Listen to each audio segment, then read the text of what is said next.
During the summer of 2018, we took venture on a meander around southeast Alaska, covering some 3,800 nautical miles over 3.5 months. We went wherever our fancy led us, and a series of videos illustrate the highlights of what we saw along the way. This chart shows our wandering course. In this video, we visit some of the icy places in southeast Alaska.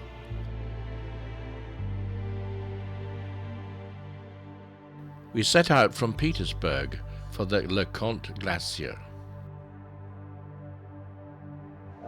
We have previously skipped this place, partly because we were on our way to somewhere else, and partly because of discouraging comments in the invaluable Hemingway Douglas guide.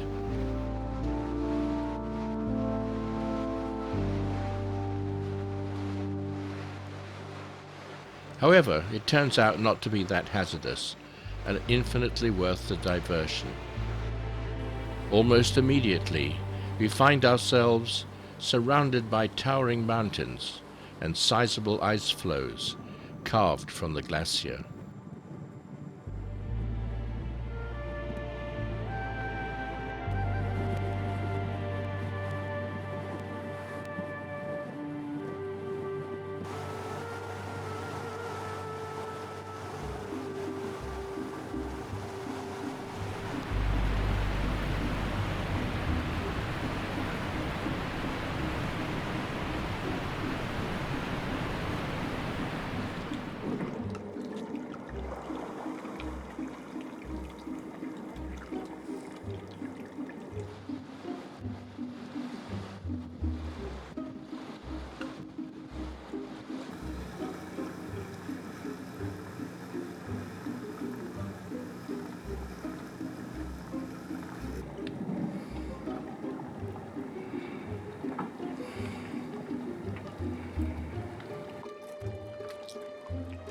It becomes clear that, at least from the route we have chosen, the ice is far too dense for us to reach and depart the glacier face within a reasonable time. Numerous seals are hauled out on the floating pack ice.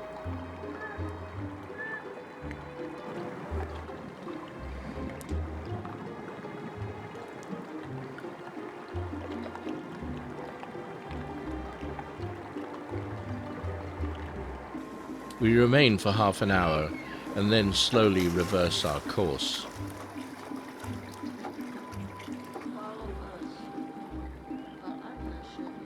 No, there's a big boat up there.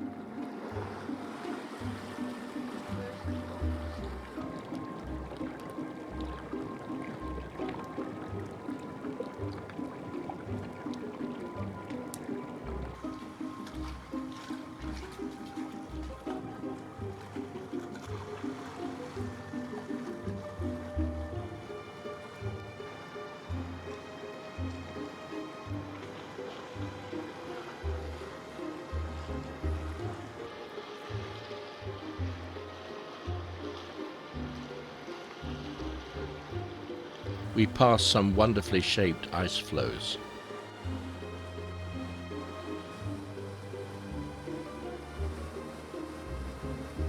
We approach a towering island of ice, beautiful, elegant, and potentially deadly. A small sightseeing boat appears.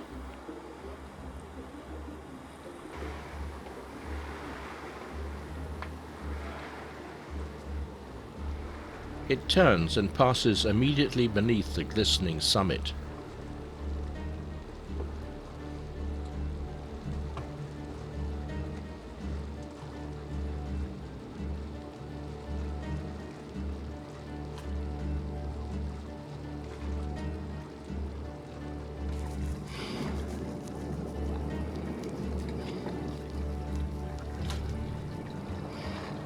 We continue, perilously close to the opposite end of the flow.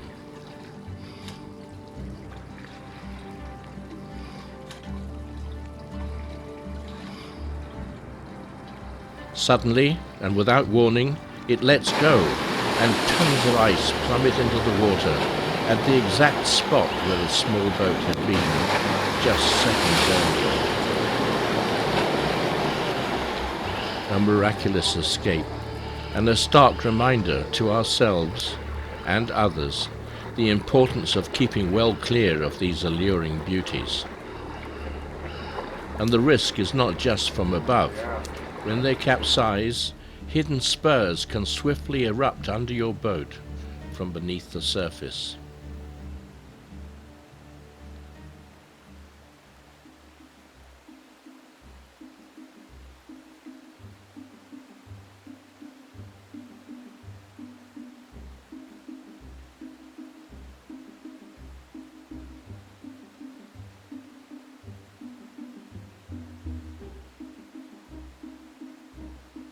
We move on through calm waters, up Stephen's Passage towards Tracy Arm.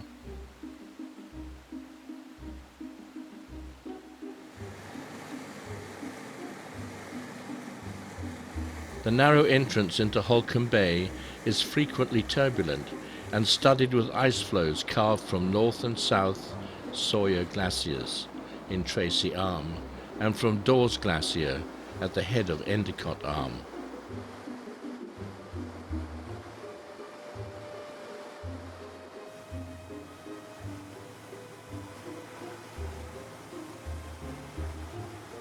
Tracy Arm is 22 miles long and a feast for the eyes for its entire length.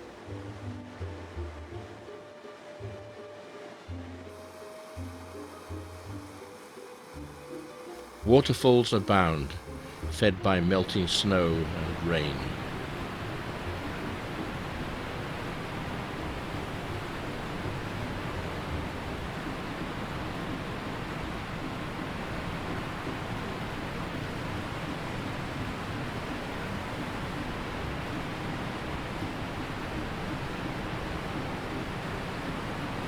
GPS and VHF radio do not work for most of its length due to the steep mountains.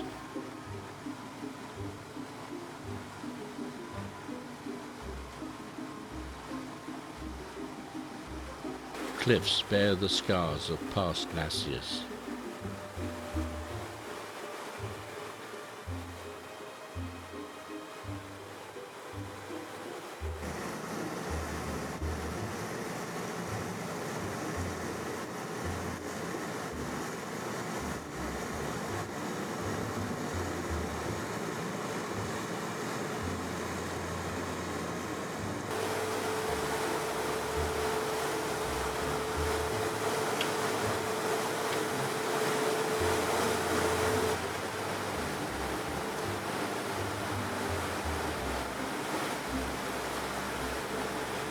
At the head of Tracy Arm, we come first to North Sawyer Glacier.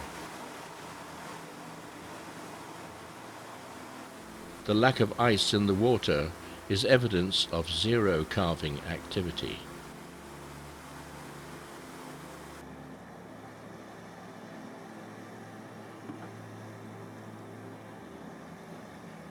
Rain contributes to the air of mystery. We share the bay with a mini cruise ship.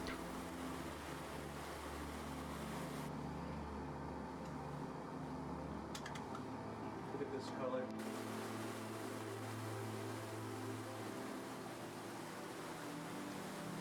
Rock exposed in recent geological time displays mineral stains, revealing its origin.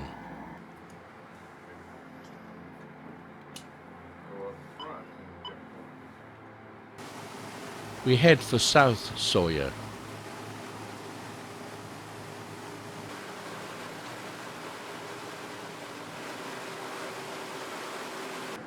Deeper in the fjord we encounter one of the most beautiful ice flows I have ever seen. Its vivid color indicates it has come from deep within the glacier.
Eventually, we reach the glacier face, which is wider and clearly more active than its adjacent neighbor.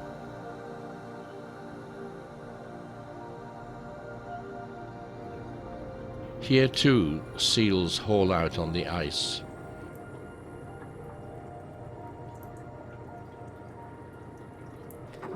Naturally, everyone who visits glaciers hopes to witness a major calving. In our experience, this involves infinite patience, constant scanning of the entire width of the glacier face, and frequent maneuvering as the boat and the ice are propelled back and forth by swirling currents.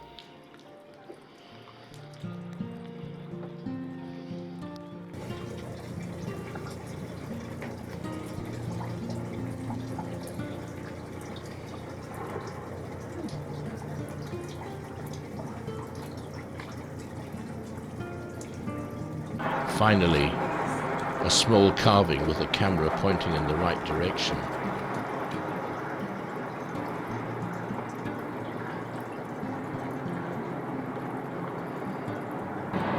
And then,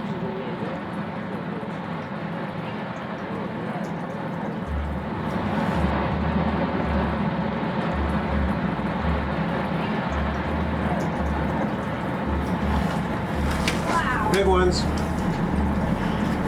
Oh, here comes a wave. Yeah, looks that way. You can feel that one. Good.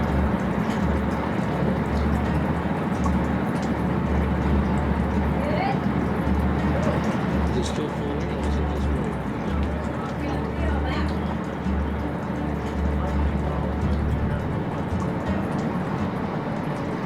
Oh, these guys.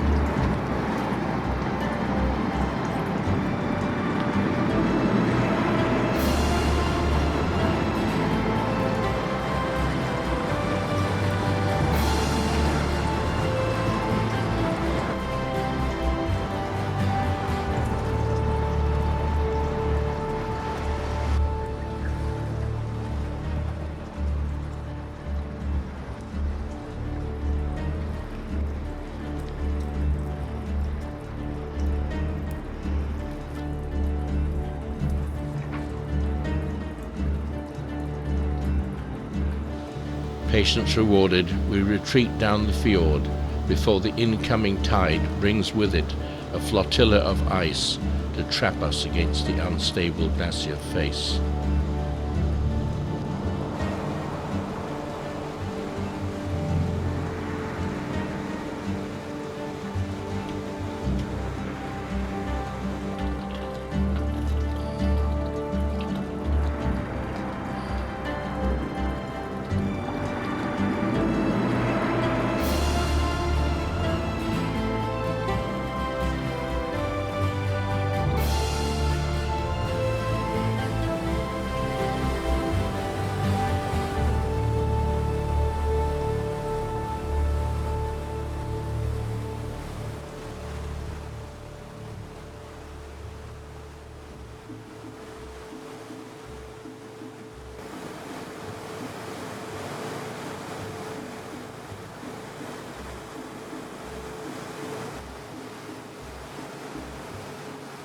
We anchor for the night in a small unnamed cove off Holkham Bay. The red pin shows our location.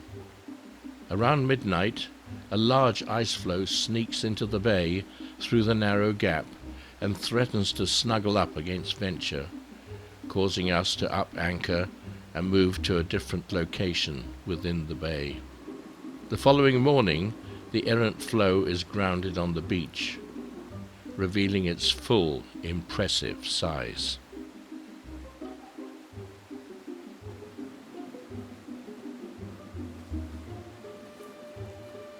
We head up Endicott Arm and experience more ice than we have ever seen before.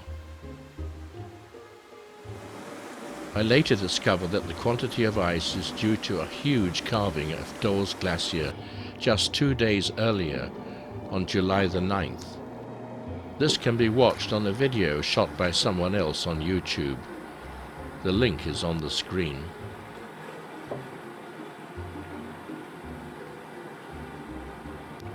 I don't think so. A steady rain is falling, and mist hangs over the mountains and the water. It soon becomes clear that it is impractical to make the 30 miles up the fjord to Dawes Glacier. We decide it should be possible to reach Fjord's Terror and the waterfall just beyond its entrance.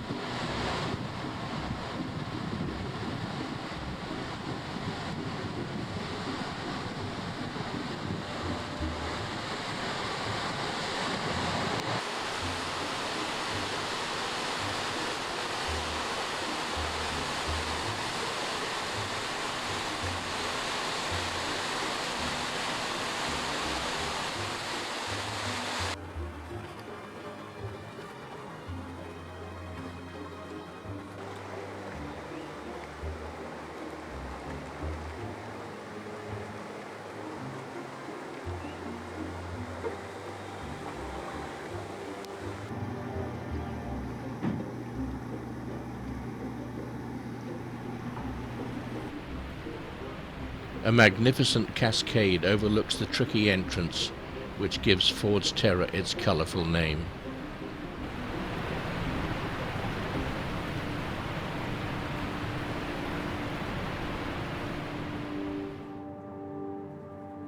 This is the narrow dogleg entrance.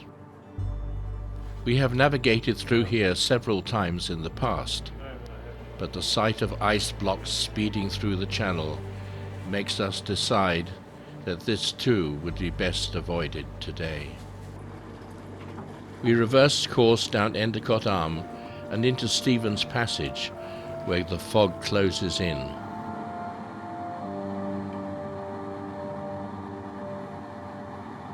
We reduce speed and watch for ice floes on the radar. They materialize out of the gloom.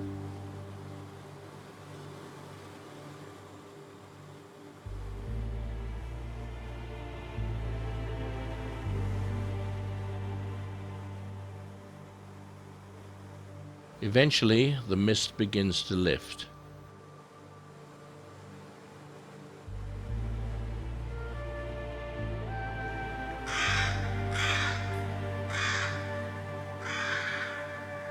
We spend the night in Taku, a few miles south of Juneau.